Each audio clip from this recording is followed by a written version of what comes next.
Assalamualaikum warahmatullahi wabarakatuh. Alhamdulillah wassalatu wassalamu ala rasulillah sayyidina wa maulana wa syafi'ina wa dhukhrina Muhammad wa ala alihi tayyibin at-tahirin.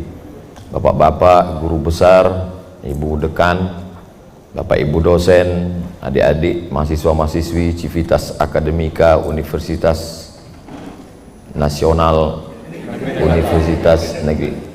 Saya sengaja nyebut nasional untuk mengetes masih sadar atau tidak.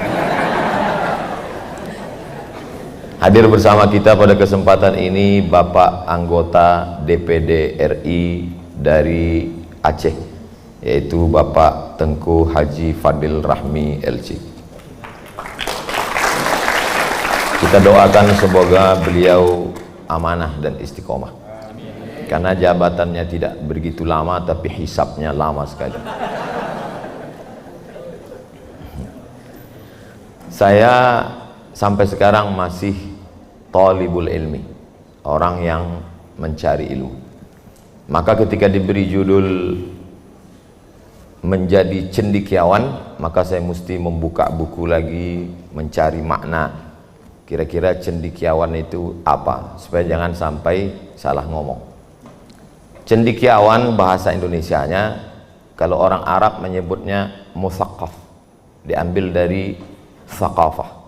Sedangkan orang Barat menyebutnya intellectual. Tulisannya intelektual, bukan telek, intelektual. Sedangkan orang Minangkabau menyebutnya cadia pandai.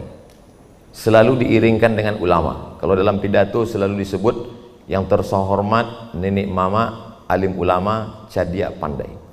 Nenek mama tokoh adat, alim ulama tokoh agama, cerdik pandai adalah cendekiawan. Maka kalau kita lihat, mereka mendefinisikan cendekiawan itu kalau dia punya 4 hal. Yang pertama, reading. Dia mesti pandai membaca yang tertulis ataupun tersurat ataupun tersirat. Kemudian yang kedua, dia mesti research, meneliti, bahis, mencari. Yang ketiga, kemudian dia critical thinking, berpikir tapi pikirnya kritik, bukan searah. Kemudian setelah itu barulah dia menemukan apa yang disebut dengan problem solving, menemukan solusi. Jadi saya terapkan 4 tadi ketika saya duduk di bawah. Saya mulai reading, saya mulai membaca. Membaca nanti kira-kira kalau naik di atas saya duduk di mana. Saya mulai baca satu-satu kursi ini. Kalau saya ambil kursi yang panjang, saya termasuk orang yang egois. Saya tak suka bertiga satu kursi. Kemudian saya mulai research, saya mulai meneliti. Saya lihat bentuk kursinya, ini memang empuk, tapi kalau kita duduk terlalu terprosok ke bawah. Saya mulai research. Kemudian yang ketiga adalah critical thinking. Saya berpikir tapi kritik. Kenapa saya mesti diposisikan mengikut panitia? Mengapa saya tidak boleh keluar dari itu? Mengapa saya mesti duduk di sana? Mengapa saya mesti duduk di sini? Dan saya takut juga dikritik orang. Kalau saya duduk di sana, sementara dekat dengan pembawa acara perempuan, bisa jadi fitnah. Jangan orang menuduh karena kami dulu satu kampus, jangan nanti adik-adik nuduh ini mau CLBK. Padahal tidak. Lalu kemudian saya menemukan problem solving. Maka menurut saya yang paling tepat ijtihad saya adalah saya duduk di kursi itu tadi. Karena pilihan saya 2, antara duduk lembut tapi terprosok atau keras tapi tegak gagah berdiri. Ternyata pilihan saya tidak diterima oleh masyarakat. Itulah nasib cendekiawan yang baru belajar. Kira-kira adik-adik paham? Sampai di sini paham? Saya niru gaya orang yang terkenal di internet biasa gitu. Artinya apa? Bahwa kita harus awal membaca. Omong kosong ya orang bisa berpikir kalau tidak membaca. Kalau dikatakan intelektual itu adalah orang yang bisa membaca, maka Nabi Muhammad tidak masuk intelektual, karena dia tidak bisa baca. Maka bunyi kalimat untuk Nabi Muhammad adalah utlu. Utlu ma uhiya ilaika min rabbik. Membaca tidak berarti membaca tulisan.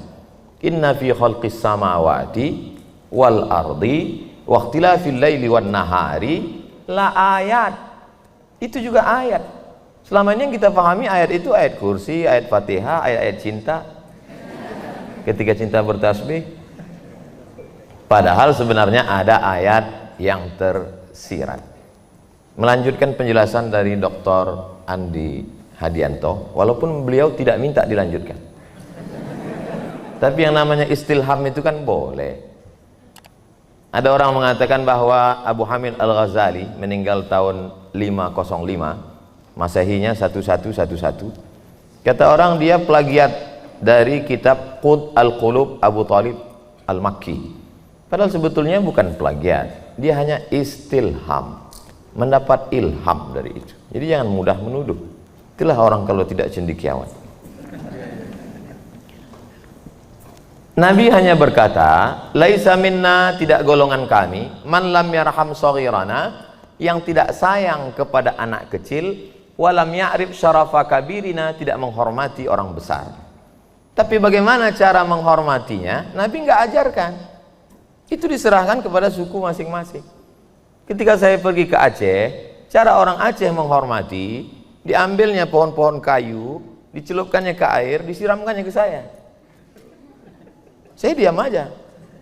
Karena saya diundang, nggak mungkin saya pulang kan? Diambilnya kayu, dikasih. Habis itu didudukkannya saya. Diambilnya pulut kuning, dikasihnya pakai gula merah, disuapkannya ke mulut saya. Saya kunyah. Cuman begitu saya lihat yang mau nyuapin 10, berpikir juga saya. Tapi begitulah orang Aceh menghormati saya.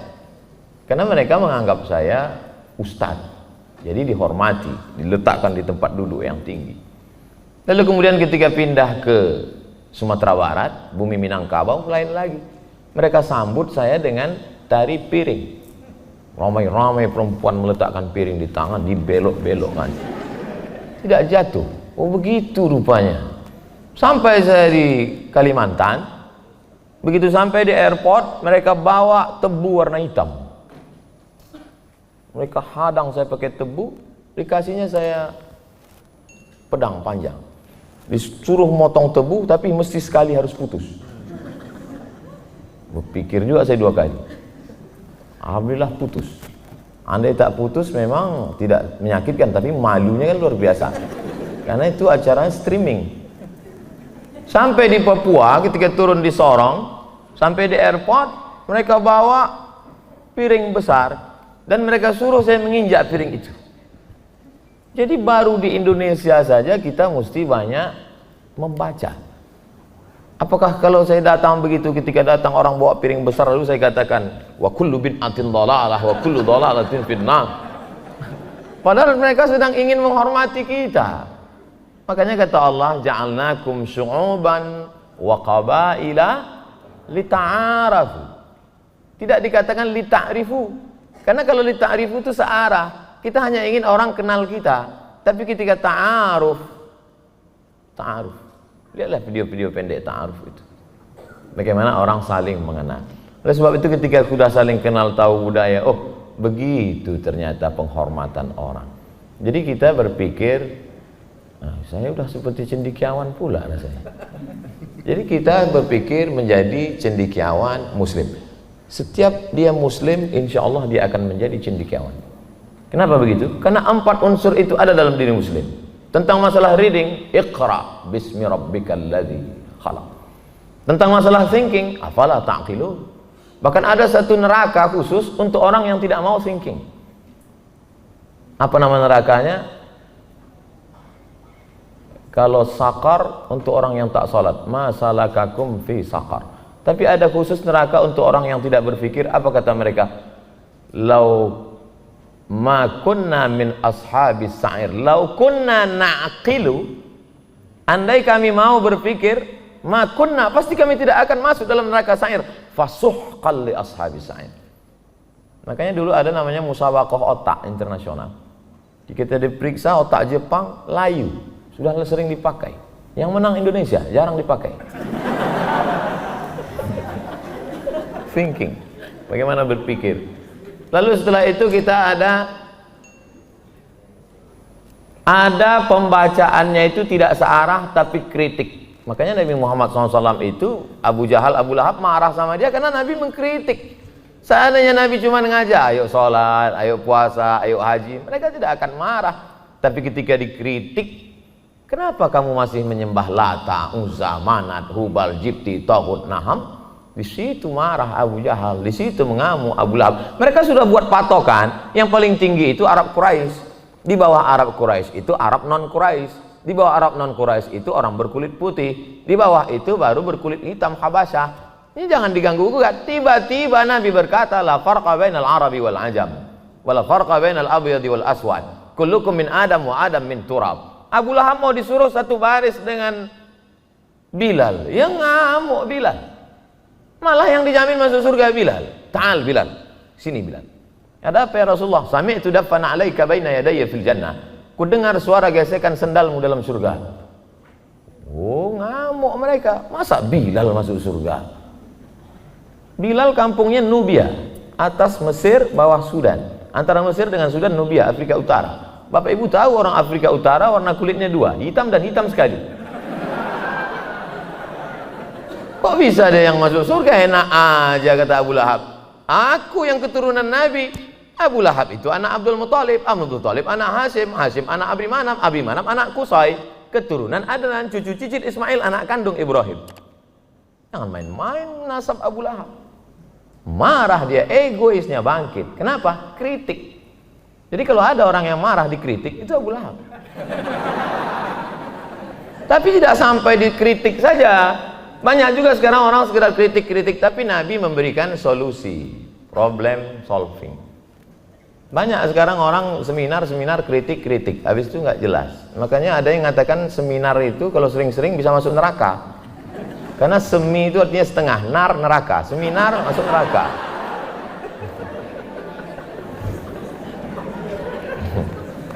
Itu nggak ada referensinya. Lalu kemudian waktu sudah habis, saya dikasih waktu 10 menit. Saya cuma mau mancing aja.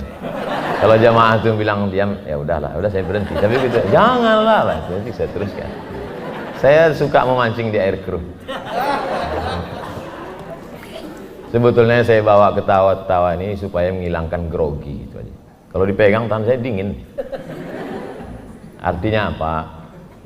Kalau kita pergi ke masjid sekarang, jangan sekarang, habis acara ini.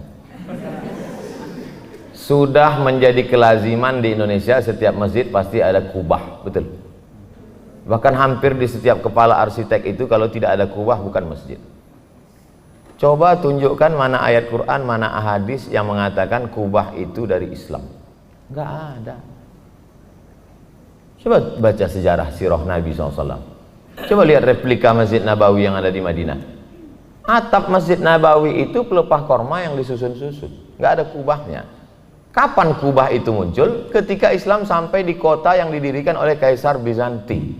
Bizanti membuat kota namanya Bizantium. Kemudian datang kaisar yang baru namanya Konstantin. Dia robah namanya Konstantinopel.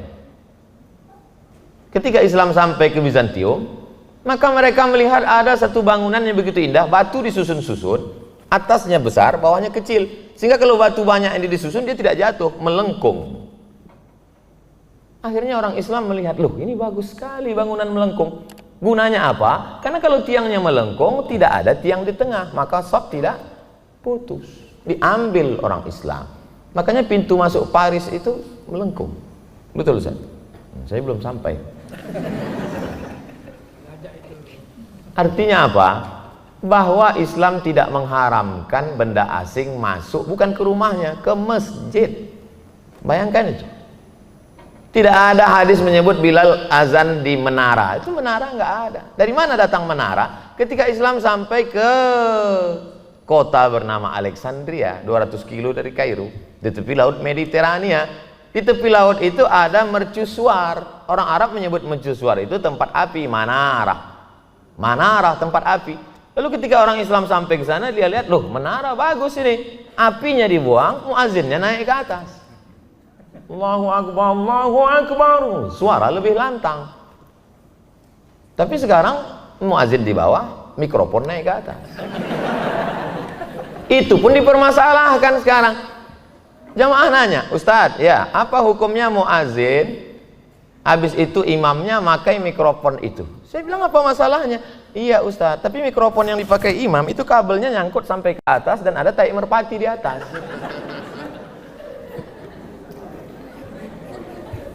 Mau tidak mau, suka tidak suka, itu dibahas dalam fikih. Artinya apa? Islam tidak pernah mengharamkan manarah. Islam tidak pernah melarang kubah. Dari mana datang mihrab?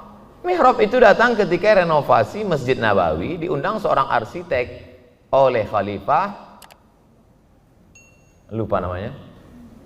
Dialah yang mengundang itu, lalu kemudian dibuatlah satu lekukan di depan untuk tempat imam. Bagus, efisiensi. Sekarang masjid-masjid pakai itu, karena satu lekukan di depan untuk imam, ruang kiri bisa untuk tempat tamu, ruang kanan bisa untuk tempat sound system, cuci piring, tempat tidur penjaga masjid dan lain sebagainya. Artinya apa? Bahwa Islam tidak melarang, tapi dalam kurung syarat dan ketentuan berlaku.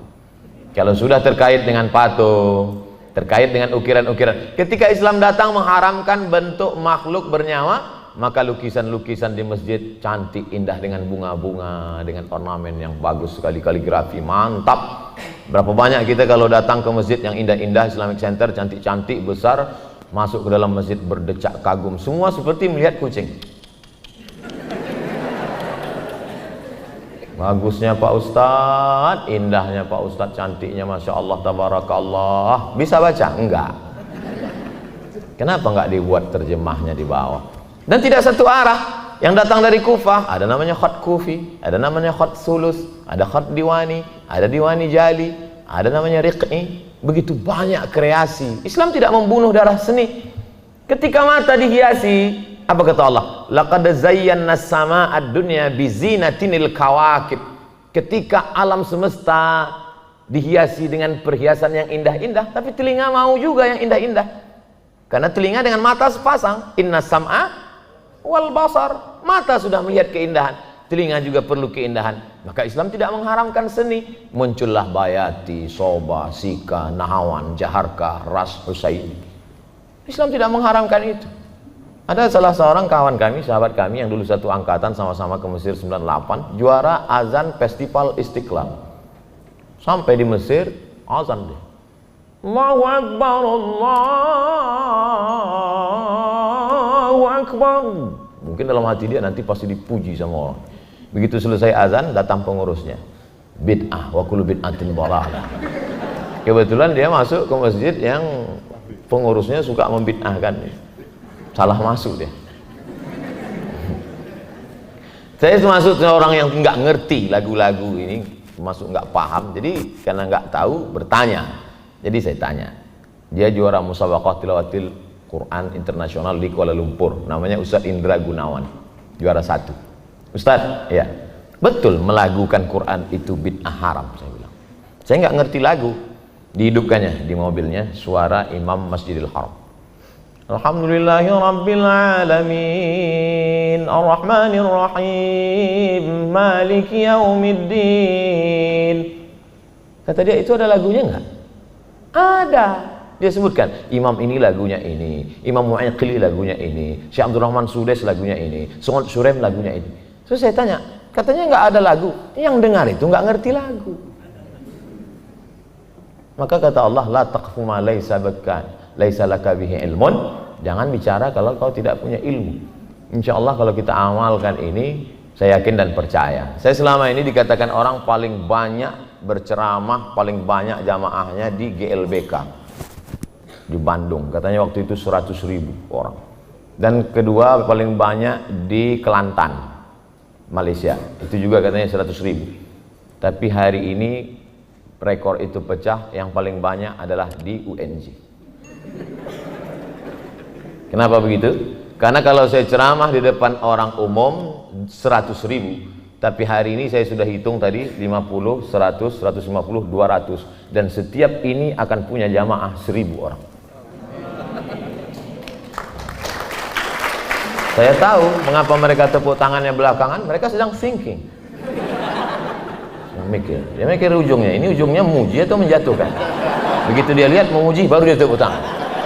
Berarti kita sudah berhasil mencetak para cendekiawan-cendekiawan.